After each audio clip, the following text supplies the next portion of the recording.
one and only Malik Imtiaz Sarwar.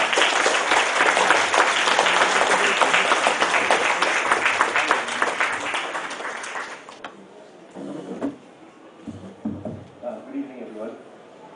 Okay, after an introduction like that, and after Haris has explained the MCLM venture in the way he has, I'm beginning to feel like I have a target drawn right here. So, I'm supposed to be this super candidate, and if you watch closely, I'll be bounding over buildings, and very soon I'll be standing up in my underwear on the inside. I'm thinking as loud as I can. A lot of people outside. I can't speak through glass walls. That's not one of my skills. Okay. All right. Okay. Now, I have about 15 minutes to get what I want to say across to you. So I'm going to approach this functionally, if I can. Still can?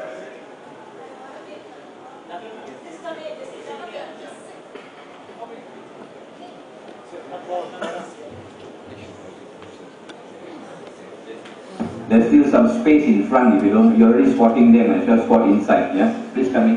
Yeah. Some space here, some space here. It's so nice the young ones getting up and going to do the spotting. Yeah.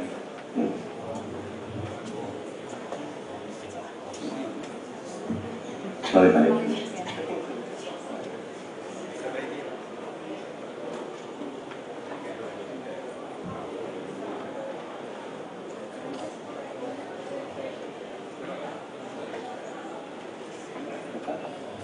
Okay, I'll start off by looking at the who, and by who I mean me, right, of this discussion. And before I do that, I think I just want to emphasize something here, that this initiative is not a new thing. So to those of you who might think that this is some sort of pressure tactic against any particular political party because of particular events that happened in the recent past, I think that's not right. The idea of an independent candidates initiative actually started up in 2007. At least my discussion with Haris started out then, and it was even before the tsunami of 2008. At that point, we already thought there was a need for some sort of group of individuals who could look at themes more in a more focused manner than others could, because of their the fact that they were not necessarily linked to political parties. Because I think in all of this, I'd like to make it very clear that I support a pro-reform agenda. Alright? I fully support it. And I think my writing has made that very clear. And I echo some of the sentiments that Haris has expressed this morning, this evening, in that if you look at the way the political machinery is fashioned around the BN, that is what makes it almost impossible for the BN to reform itself, despite the efforts that it seems to be taking, at least publicly. But in saying that I'm in support of a pro-reform agenda here, and I want to start off on that footing, I mean to underscore one thing.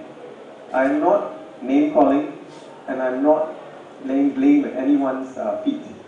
What I'm doing here, and what I propose to do with this, is something that I think is required notwithstanding. Alright, so that's something I'd like to make very, very clear. Furthermore, I'd also like to make very clear that I am not a member of the MCLM, and I don't plan to be. Not for any reason other than I am already in civil society, and I have my own organization which I fully support. And I don't think there's a need for me to be an MCLM member. But I say that to make it very clear that the MCLM does not dictate to me. Alright, so I am not Raja Petra's foot soldier. I am not Haris Ibrahim's stooge. I am none of those things. Alright? I'm not taking instructions from him or from anyone else for that matter. And what I'm doing here is entirely on my own accord, for the reasons which I want to explain very briefly to you in the course of the next 10-15 minutes. Alright? Okay, but why am I in this initiative? And let's make it very clear. The initiative is called the Barisan Rakyat Independent Candidate Initiative. What is this Barisan Rakyat? For those of you who recall 2007, Barisan Rakyat was set up in 2007. It was a precursor, or rather it preceded the establishment of the Pakatan Rakyat. right? So I'd like to think that the Pakatan Rakyat borrowed the name from the Barisan Rakyat. And at the launch of the Barisan Rakyat initiative, centered on the People's Declaration and the People's Voice, those two documents I had the privilege of assisting Haris and a few others in drafting. We had the opposition parties and one BN party supporting and endorsing the Barisan Rakyat initiative. Alright, so actually we predate the Pakatan Rakyat in terms of our movement. Okay. So, but having said all of that, the MCLM has put itself out there as an organization that's focusing on certain core themes. Those themes you can see on their website, and those themes are generally summarized as being relevant to us for being core themes in Malaysian society and for being core themes in civil political rights. Alright? So any discussion by anyone who's interested in reform must necessarily refer to these core themes. So the themes that MCLM is exploring are not in any way unique or extraordinary. I think what is possibly exceptional, if at all, is that out of all the NGOs, they are focusing on the broad themes, whereas most NGOs are thematic in the way we approach things. Alright? So that's why I figure, alright, if the MCLM wants to lend a hand to the Barisan Rakyat Independent Initiative, Candidates Initiative, and by that I mean they want to provide the infrastructural support for the initiative.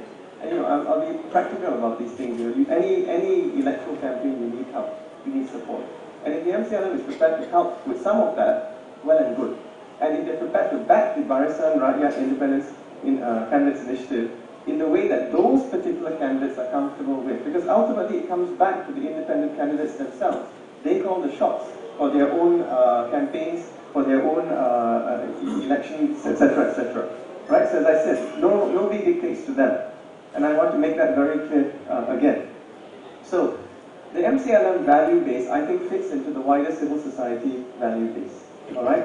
So I think that's a good enough reason to say there's nothing particularly bad about what the MCLM is trying to do in emphasizing these core themes. You know, if you look at the website, ISA, race issues, and so on and so forth, all of which are relevant to all of us as Malaysians. Alright? Okay. And I'd also like to close off this first part of it, the pull factor, by saying that, you know, as much as RPK and Haris may say that we are great and, you know, all of that, I'd like to say that I don't think that's perhaps the right way of saying it. I think our track record, I think, is what they say speaks for itself. But this is not to mean that there aren't great candidates out there, and this is not to mean that there aren't great parliamentarians in Parliament right now for the Pakatan Rakyat. Alright? And I think we have to recognize that the sacrifices of these parliamentarians is tremendous. And there are some outstanding individuals in Parliament even as we speak. And none of this is intended to undermine them in any way whatsoever. So let me move to the what aspect of this discussion. What is it that we're doing, or put a little bit more colloquially, what the hell are we trying to achieve with this? Alright? At least for me, as I said, there's no question of name calling. There's no question of laying blame for anything. But, having said that, when I look at the discussion of that, and as we move towards the election, and it was quite obvious to me even in the last election, but you know, forces being what they were, we were swept away by the events. And you saw a lot of civil society throw its weight behind the Pakatan Rakyat. And I think the Pakatan is now asking, why should this year be any different? Right? Not to name call or not to lay blame, I'd like to just say that as far as I'm concerned, there seems to be a vacuum in public discussion on themes that are relevant to us as Malaysians. Alright? I hear a lot of name calling all the time. I hear accusations that they are evil, no, you are more evil, no, you are more evil, and so on and so forth. But very little traction on key themes. Right? Now, what we figure, or what I figure, is that this initiative gives us an opportunity to try and raise some awareness about those core concerns that are relevant to all of us, regardless of which side you sit. And as I said, any political party that says it is pro-reform should be supportive of an initiative which allows for greater discussion of core themes. And that is what I'm trying to do with this. Because when we think about it, what is being said out there about race issues, for example? Yeah, we hear that Ketuanan Rakyat on this side, we hear Ketuanan Melayu on this side. But what that means to different people is really up in the air. What that means to each of us here is really up in the air. All I know is that we can't run away from Article 153. And it says what it says. And it says that the Malays and the natives of Sabah Sarawak have special status. It says that, and until the Constitution is amended, it is going to say that. But at the same time, it says that the legitimate interests of the other communities cannot be ignored. I also know that. So when I hear Perkasa say Ketuanan Melayu, and when I hear Anwar say Ketuanan Rakyat, I figure yes, to some extent that's correct. But isn't there a centrist position we can take? Why is no one offering a solution to this discussion? Right? Now, I'm not saying I'm going to give you the solution. I'm not messianic. I'm not claiming to be. But I think that this initiative allows us to maybe propose some constructive solutions moving forward and approach it on a political platform, which I think gives us a lot more leeway in terms of ventilating our views. And I'm hoping that will trigger a reaction. I'm hoping that will trigger a response, a dynamic that sets in place further public discussion about these very, very important issues. And I'm hopeful, and I'm hoping, that if that is allowed for, we will not only get the kind of positivity that we're seeing, which has proven effective in some ways, we will also get some thematic discussion that may also be equally relevant. Because I'm wondering whether the pro-reform agenda is being, to some extent, undermined by the politics of the situation. And I'm being honest about that. And I'm worried that if we ignore the fundamentals, the vote of discontent that swept through in March 2008 will not repeat itself. And then who's talking about pro-reform then? So in that way, my sense of it is that this movement allows us to put out there certain constructive solutions, available to anybody who wants to discuss them, available to all. Why us? Why not them? Well, the vacuum speaks for itself. It does. And the backgrounds that we have allow us to maybe do this a little bit more effectively and faster, in a way that maybe allows us to put it out there before the next election. So that if we do move towards a reform in some way or the other, whatever level of reform that may be, we can at least be sure that it's sitting on concrete foundations. Because right now, it isn't. And as much as I support calls for reform, I do. I still want to know how that works. I don't want to feel that this call for reform is going to lead to an ISA operasi, or that call for this is going to lead to race riots. I don't want that. I want to know how it works. Right? And I don't think I speak alone. I'm alone in saying that. I think all of us want to know how it works. But if we say we will leave the political process to work itself out, then I think to some extent we are allowing ourselves to be held to ransom by the political process. Right? And that's not what I think we should do. So, I think that the key thing I'd like to underscore here is that what we hope to do with this initiative is to enrich the public discussion on reform, and in that way support the pro-reform agenda. I'm glad to note that at the Pakatan Convention, there were already discussions about the core themes they should be looking at. I mean, Haris alluded to the fact, this is his pride, I think, that maybe they responded to all the public discussion about the third force or whatever it is. I don't know, but I'm just happy that they did it. In the same way, I'm happy that Najib Razak was willing to say we're going to make Penang a preferred hub.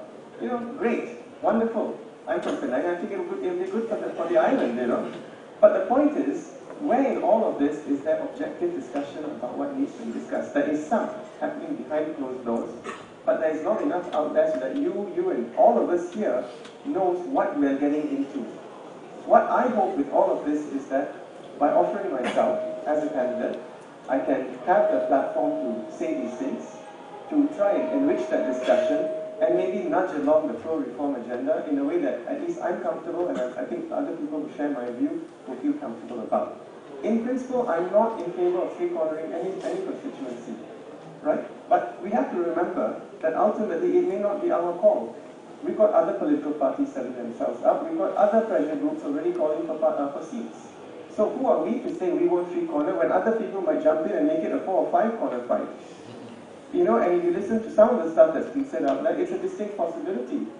So I think what we need right now is a rallying around the idea of reform, and somebody, well, not somebody, but people, civil society, I think, has to now rise to expectation and help lead that engaging with the reform agenda. I'm not saying I lead it. I'm saying all of us as civil societies have to rise up to the challenge. I'm just one of several candidates. I don't know what it is I can do, but I'm willing to try. And that brings me to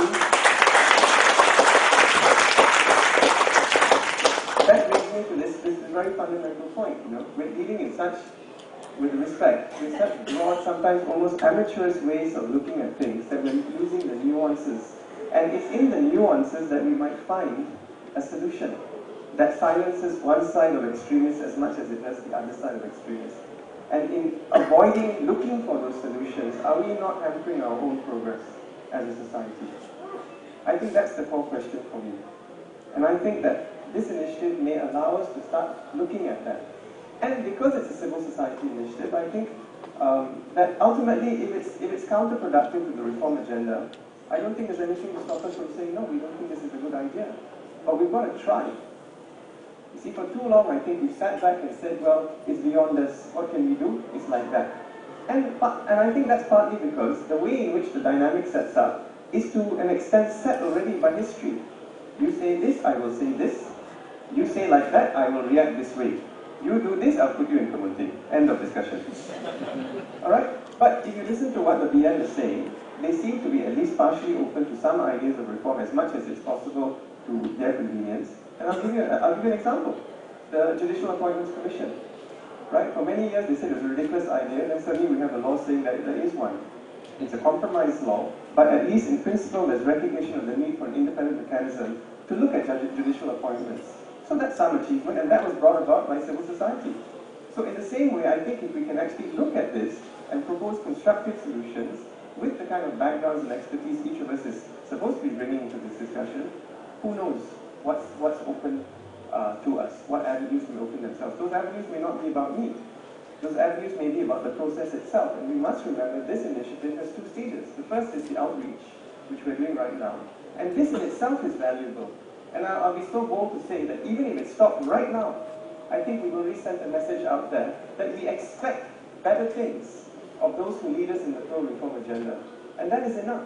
But if it moves to the next stage where we can actually pose constructive ideas out, and those ideas are then adopted by the political parties that may be too busy doing their politicking to actually look at these things, then wonderful. I'm really happy about that, because civil society has no proprietary interest in the ideas it puts out there. The ideas are for all of us.